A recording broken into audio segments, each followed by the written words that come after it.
Là où Barack Obama avait abandonné, ou alors est-ce irresponsable d'intervenir sans mandat de l'ONU? Ouais, c'est non seulement irresponsable, mais c'est illégal. Il y a un droit international entre les nations. Un État n'a pas le droit de faire ce que vient de faire Donald Trump. D'ailleurs, Donald Trump, et si vous me le permettez, est en train de devenir le Tsipras américain. C'est-à-dire qu'après s'être fait élire justement en annonçant que l'OTAN était une structure obsolète et en annonçant qu'il voulait renouer de bonnes relations avec la Russie, il est en train de revenir aux errements de l'administration antérieure. Je me permets quand même de signaler que sur cette affaire, on ne sait absolument pas ce qui s'est passé. On en est rendu à apprendre les informations qui nous parviennent au compte-gouttes.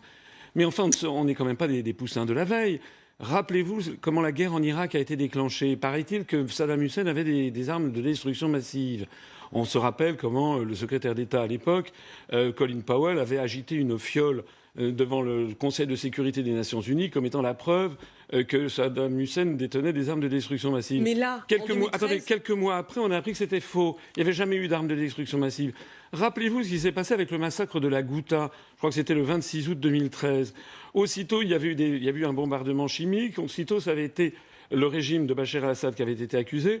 Maintenant, quand vous examinez 3 ans après ce qui s'est passé, ou 4 ans après, le mystère reste entier, mais il y a quand même eu un rapport du très prestigieux Massachusetts Institute of Technology, c'est-à-dire un des endroits les plus célèbres des États-Unis d'Amérique en matière de fiabilité des analyses, qui dit non, en fait, c'était pas Bachar el-Assad, c'était en fait les rebelles. Donc moi, là, je suis sidéré que l'on puisse, 24 heures après des événements, ou 48 heures, dire d'un seul coup, ben voilà, en fait, on recommence les scénarios antérieurs. Monsieur Trump n'a pas le droit, en termes internationaux, de faire ce qu'il a fait, et la France n'a pas le droit de suivre ça. Il y a un droit, il y a une charte à l'Organisation des Nations Unies. On va y revenir. En tout cas, c'est de l'argument avancé par la Russie, alliée de Bachar el-Assad. On écoute le ministre russe des Affaires étrangères.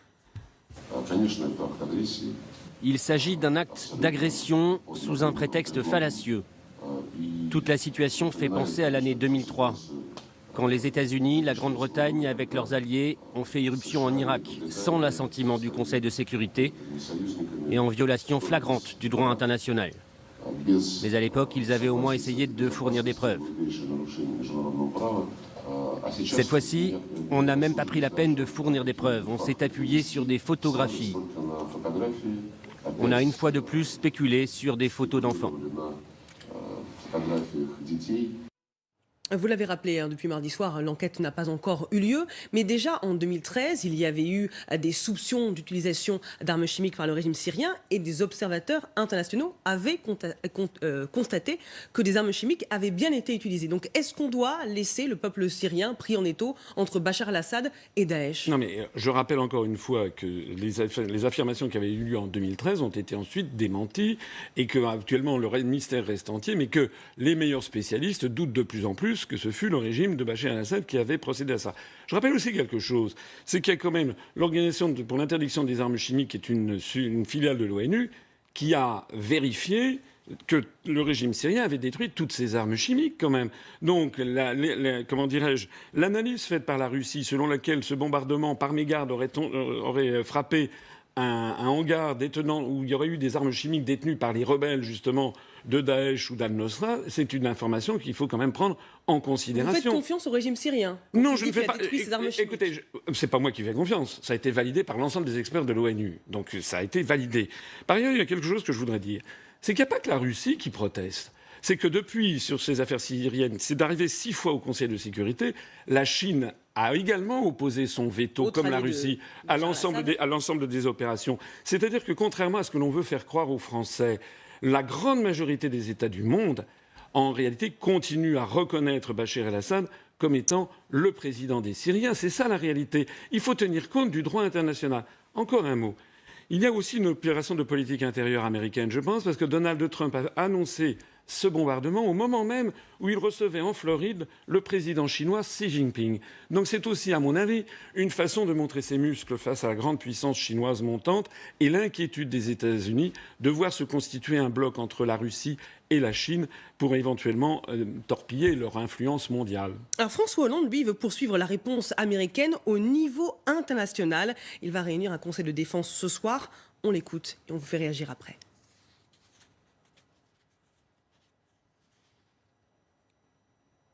François Hollande qui désigne Bachar el-Assad comme le seul responsable des frappes américaines en Syrie. Il a d'ailleurs publié un communiqué commun avec Angela Merkel.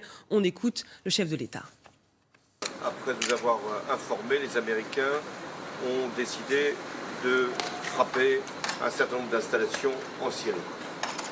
Je considère que cette opération était une réponse. Elle doit maintenant être poursuivie au niveau international dans le cadre des Nations Unies, si c'est possible, de façon à ce que nous puissions aller jusqu'au bout des sanctions contre Bachar el-Assad et empêcher qu'il y ait de nouveau utilisation des armes chimiques et écrasement par ce régime de son propre peuple. On a compris que François Hollande veut agir dans le cadre d'un mandat de l'ONU, si les soupçons sur l'utilisation d'armes chimiques sont avérés. Est-ce que la position de la France est juste ? Mais non, excusez-moi, moi ce que je viens d'entendre, c'est que M. Hollande se grange. Vous savez, la France est devenue un satellite de Washington, comme l'Allemagne, exactement comme on disait de la Tchécoslovaquie ou de la Pologne, qui étaient des satellites de Moscou, du temps de l'Union soviétique. Je suis désolé, M. Hollande vient de dire des choses absolument scandaleuses dans la bouche d'un chef de l'État français, puisqu'il approuve une agression contre un État souverain, ce qui, j'insiste, est contraire au droit international. Et il incrimine tout de suite Bachar el-Assad dans la responsabilité de ce bombardement. Encore une fois, on ne sait rien. Je voudrais d'ailleurs dire à ce propos... Mais de toute façon, il n'aura pas le soutien de l'ONU. Il y aura de toute façon la Russie et la Chine qui vont opposer leur veto. Ils l'ont déjà dit. Donc de toute façon, M. Hollande parle pour ne rien dire. Il agite l'Organisation des Nations Unies, mais en fait, il est en faveur d'actions unilatérales dirigées par Washington. C'est ça la réalité. La France n'est plus une puissance souveraine qui mène, comme je souhaite, moi, à ce que devrait faire la France. C'est avoir la même position que la Chine, en définitive, qui est très prudente et qui dit on n'a pas le droit de faire ce que viennent de faire les États-Unis. Il faut une enquête indépendante de l'Organisation des Nations Unies. Pour l'instant, on ne sait pas ce qui s'est passé. Et de toute façon, un État n'a pas le droit de se faire justice soi-même. C'est comme un particulier. Un particulier en France n'a pas le droit de se faire justice soi-même. Si vous étiez élu président de la République, donc vous refuseriez d'intervenir en Syrie, même s'il y a des réfugiés massivement qui quittent leur pays parce qu'ils accusent Bachar el-Assad de gazer son peuple. Mais ça, c'est vous qui le dites. Il y en a certains... C'est les réfugiés syriens qui le disent. Oui, il y en a quelques-uns qui le disent. Mais enfin, la grande majorité des Syriens, semble-t-il, sont plutôt du côté de Bachar el-Assad. Moi, ce que je vois, c'est que... Savez-vous sur quels éléments vous appuyez pour savoir que le peuple syrien est derrière le régime ? Parce que lorsqu'un peuple veut se débarrasser d'un président de la République, eh bien, on le voit, M. Bachar el-Assad ne tiendrait pas depuis plusieurs années s'il n'avait pas le soutien d'une certaine partie de sa population. La situation est complexe. Vous savez qu'il y a Daesh d'un côté et le régime syrien de l'autre. Je n'ai pas dit que la situation n'était pas complexe. Voilà, moi, ce que je fais, c'est que vous savez ce que disait Charles de Gaulle dans les Mémoires de guerre, vers l'Orient compliqué, je partais avec des idées simples. Les idées simples, c'est faire respecter le droit international de toute façon. Et puis il y a une autre idée simple, c'est que nous sommes peut-être au bord d'une troisième guerre mondiale. Quand je vois des gens comme M. Macron, qui est d'une folle incompétence, d'une folle irresponsabilité, qui dit qu'il faut faire une intervention militaire en Syrie, M. Macron ne se rend pas compte de ce qu'il y a en face. En face, où il y a la Russie, qui est quand même la deuxième puissance nucléaire mondiale. Dans le cadre de l'ONU, avec l'accord de la Russie. Il ne dit pas qu'il faut partir sans l'accord de la Russie. Écoutez, ce n'est pas ce que j'ai vu. Moi, ce n'est pas ce que j'ai vu. Il le dit dans le cadre de l'ONU, c'est-à-dire qu'il ne faut pas qu'il y ait un veto de la encore une fois, en tout cas, il a pris note, paraît-il, du bombardement. M. Macron approuve totalement les bombardements faits par les États-Unis. Donc M. Macron, qui n'a d'ailleurs aucune expérience internationale, et c'est quelqu'un qui a 38 ans, qui n'a pas d'expérience internationale, il est là en train de dire aux Français, la fleur au fusil, on va aller intervenir sur une information qui est sortie d'un chapeau. D'ailleurs, il y a aussi autre chose que je voudrais dire. Pourquoi est-ce qu'on parle toujours de la Syrie et qu'on ne parle jamais de ce qui se passe au Yémen ou de ce qui se passe au Congo, où il y a des centaines, des milliers de morts tous les jours qui y sont là, et jamais personne n'en parle dans les grands médias occidentaux. Ça veut donc dire qu'il y a des intérêts puissants derrière l'affaire syrienne, et que ces mêmes intérêts n'ont pas intérêt à ce que l'on parle de ce qui se passe à l'est du Congo ou au Yémen. Alors écoutez ces réactions politiques, vous évoquiez Emmanuel Macron. Il y a évidemment ceux qui sont partagés, qui émettent des réserves sur l'action de Donald Trump sans concertation avec l'ONU, et ceux qui soutiennent le président américain. Il m'apparaît étonnant d'agir avant d'avoir le résultat d'une enquête internationale indépendante sur ce sujet. C'est vrai que la frappe américaine rentre quand même un peu en contradiction avec les engagements qu'avait pu prendre Donald Trump, lorsqu'il a dit que les États-Unis n'avaient pas vocation à être le gendarme du monde et qu'il voulait rompre avec l'ingérence qui avait été de mise lors des dernières administrations américaines. Bon. Je prends note de l'intervention américaine et de cette réaction. Mon souhait pour ma part, c'est qu'il y ait véritablement une action coordonnée sur le plan international en représailles au régime de Bachar el-Assad et en tout cas aux crimes qui ont été commis. Écoutez, je ne sais pas si aujourd'hui il s'agit d'envoyer des militaires sur le terrain. Et je pense surtout qu'il faut trouver une solution politique. Il n'y a pas de solution militaire. C'est quoi la solution La solution politique, c'est qu'on en finisse avec le régime de Bachar el-Assad par des négociations qui intègrent toutes les parties au conflit, dont l'opposition syrienne, qui n'est pas une opposition terroriste. Est-ce que c'est parfaitement la Russie? Est-ce que c'est parfaitement Bachar el-Assad? Quelle solution politique si on n'intervient pas sur le terrain? Alors je viens de réécouter M. Macron, il n'a pas du tout parlé de l'ONU, il parle d'une coalition internationale, ça veut dire États-Unis, Royaume-Uni, France, donc c'est bien. Il a dit clairement, en tout cas hier, non, écoutez, ça, je ne sais pas si vous êtes la porte-parole de M. Macron. Je redis les faits. Mais moi, je ne l'ai pas vu, je n'ai pas entendu que M. Macron ait parlé de l'ONU. Moi, ce que je dis, c'est que, et je suis le seul candidat à le dire, la France doit d'abord sortir de l'Union européenne et de l'OTAN, puisque l'Union européenne, par l'article 42, alors je sais que les gens rient quand je cite les articles, mais figurez-vous que c'est important qu'un président de la République sache de quoi il parle, n'est-ce pas? Est-ce que vous confiez les manettes d'un avion à quelqu'un qui ne sait pas piloter un avion? Moi, je sais de quoi je parle, j'ai une grande expérience au niveau international, j'ai été pendant plus de 2 ans au cabinet du ministre des Affaires étrangères. L'Union européenne nous place sous la tutelle de l'OTAN par l'article 42 du traité de l'Union européenne, et tant qu'on restera dans ces deux structures qui sont l'Union européenne et l'OTAN, nous allons être entraînés, comme on le voit maintenant, vers des conflits de plus en plus meurtriers et un risque de troisième guerre mondiale. L'Europe, c'est la guerre. L'Europe est en train de nous entraîner vers la guerre. Vous dites, ce n'est pas notre affaire, on ne s'en occupe pas. Je ne dis pas que ça n'est pas notre affaire. Je dis de toute façon que la France a été complètement discréditée dans cette opération, alors qu'elle avait un jeu à jouer. Si la France avait joué le jeu habituel qu'elle a, avec son influence justement en Syrie, au Liban et au Moyen-Orient, c'est-à-dire en se gardant de prendre parti pour les uns ou pour les autres, elle aurait pu être au contraire une puissance d'équilibre qui aurait, à mon avis, pu faire apparaître un message de paix et une solution pacifique et politique. On en est désormais très loin. La France a été mise hors jeu par notre alignement complet derrière Washington. Alors en France, dans cette campagne où rien ne se déroule comme prévu, les électeurs ont sorti les sortants, ils manifestent une envie de renouvellement. Pourquoi devraient-ils voter pour vous, vous qui êtes diplômé d'HEC, de l'ENA, haut fonctionnaire, vous avez travaillé dans des cabinets ministériels, vous avez même été élu conseiller de Paris sur une liste de Jean Tibéri. Vous êtes un produit du système, finalement. Mais moi, j'ai jamais parlé de système, pas de système. Pourquoi est-ce que les Français devraient voter pour moi? Parce que d'abord, je suis quelqu'un d'honnête. Je ne suis pas quelqu'un sorti du sérail politique. Je ne suis pas quelqu'un qui suis financé par des grandes puissances d'argent. Je ne suis pas quelqu'un qui lance des formules marketing. Moi, je connais mes dossiers. Je suis quelqu'un de compétent. Et par ailleurs, j'insiste au cours de cette élection présidentielle sur ce qu'est le président de la République. Je ne confonds pas le président de la République avec le Premier ministre. Le président de la République, en vertu de l'article 5 de la Constitution, premièrement, doit veiller au respect de la Constitution. C'est ce que je fais justement en rappelant sans cesse les articles. Deuxièmement, le président de la République est le garant de l'indépendance nationale. Moi, j'aimerais savoir comment les autres candidats affirment être le garant de l'indépendance nationale. Quand je vois, par exemple, que M. Mélenchon, la réaction de M. Mélenchon sur cette affaire syrienne, elle est comme d'habitude, elle est chèvre-chou. C'est un oxymore. En fait, M. Mélenchon, s'il était élu, serait le Tsipras français, comme d'ailleurs Donald Trump est le Tsipras américain. Moi, les choses avec moi sont toujours claires et nettes. Et vous savez, j'ai fait là une série de meetings dans le sud de la France. Hier à Bordeaux, il y avait 1000 personnes. La veille à Toulouse, il y avait 1100 personnes. L'avant-veille, 3 jours avant à Montpellier, il y avait 1300 personnes. Et je suis revenu en train, dans le métro, dans le train, dans le tramway à Bordeaux. Les gens viennent me voir, me prennent en photo, ils me disent « c'est vous qui allez être la surprise ». Vous êtes très clair sur votre volonté de sortir de l'Union européenne et de la zone euro, c'est votre mesure phare. Mais à l'heure où 3/4 des Français sont encore opposés à une sortie de l'Union européenne, quels arguments vous avancez pour les convaincre? D'abord, je ne sais pas si ce sondage est vrai.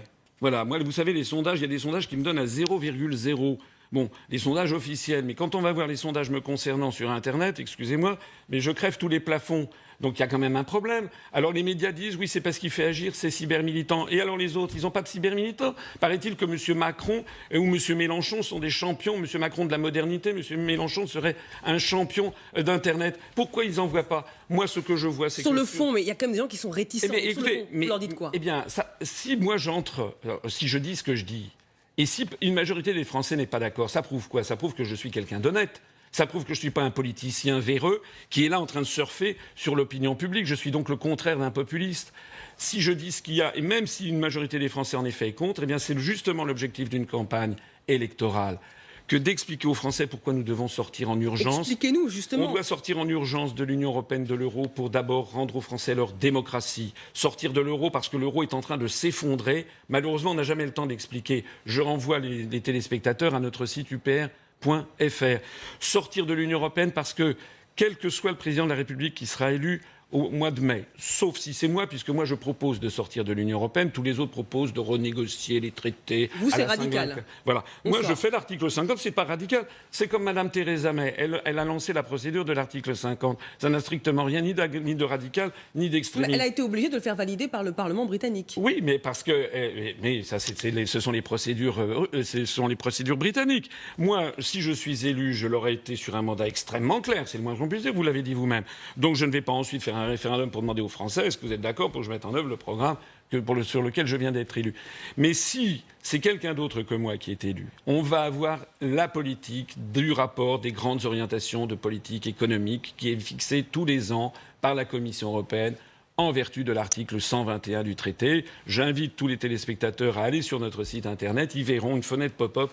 Ils découvriront à quelle sauce nous allons être mangés. C'est la raison pour laquelle, vous savez, les Français sont furieux, parce qu'ils votent à droite, ils votent à gauche, ils ont toujours la même politique depuis 25 ans. Ils sont furieux de ça, ils ne comprennent pas. Mais moi, je suis le seul qui leur explique pourquoi. Concrètement, que répondez-vous à des patrons de PME qui se disent si on sort de la zone euro, eh bien, la monnaie va être dévaluée et ça va menacer nos exportations? Alors, je réponds que, selon le Fonds monétaire international, Natixis, ING, etc., le nouveau franc devrait perdre à peu près 6 à 10% de sa valeur par rapport au cours pivot de l'euro vis-à-vis du dollar. Bon, ça c'est Je signale que l'euro a perdu 25% de sa valeur par rapport au dollar au cours des 3 dernières années. Deuxièmement, ça va au contraire dynamiser les exportations si le franc est un petit peu déprécié. Ça va rétablir la compétitivité externe de notre économie. Ça va faire plonger de 1 à 2 le nombre de chômeurs, 2 millions, le nombre de chômeurs. C'est pas moi qui le dis, c'est une étude qui avait été publiée. Les autres pays remettront aussi des barrières douanières. Mais nous n'en savons rien, ça sera justement l'objet des négociations. Mais prenez un exemple, la Suisse. La Suisse, n'est pas un pays extrémiste. C'est un pays qui n'est ni dans l'Union européenne ni dans l'euro. Est-ce que la Suisse n'exporte pas? Est-ce qu'on ne voit pas des produits Nestlé partout? Est-ce que la Suisse n'exporte pas des produits chimiques, des produits d'horlogerie, des produits du verre, etc., des produits agroalimentaires? C'est une très grande puissance industrielle qui exporte et qui importe. Il y a effectivement un tarif extérieur qui est peut-être appliqué à certains produits suisses. Le tarif extérieur commun de l'Union européenne, c'est 3% de la valeur. Imaginez que nous soyons obligés de rétablir 3% de droits de douane vis-à-vis, par exemple, de l'Allemagne. Qu'est-ce que ça changera? Si notre franc se déprécie de 10%, les Allemands, vous savez, ils vont continuer à acheter des produits français. Le monde entier va continuer à vouloir acheter du champagne, des parfums. Et sur la question de la dette, qui est détenue à 60% par des investisseurs étrangers, est-ce qu'il n'y a pas un risque qu'on paye plus cher et que ça touche le pouvoir d'achat des Français? Peu importe qui détient la dette, ce qui importe, c'est quel est le droit qui régit la dette. Or, 97% de la dette publique française a été rédigée sous le droit national, sous le droit français. Et 99%, 98,5% de la dette des particuliers, ça veut dire quoi? Ça veut dire qu'il y a un grand principe international qui s'appelle la lex monetae. Ça veut dire que les dettes seront remboursées dans la monnaie en cours au moment du remboursement, c'est-à-dire le franc. Contrairement à une légende entretenue par la propagande, si nous sortons de l'euro, eh bien, nous aurons un nouveau franc et les dettes seront remboursées au franc au taux de change officiel. Mais un franc qui risque d'être plus faible. Mais non, mais ça, c'est, si vous voulez, regardez ce qui s'est passé au moment du passage du mark à l'euro.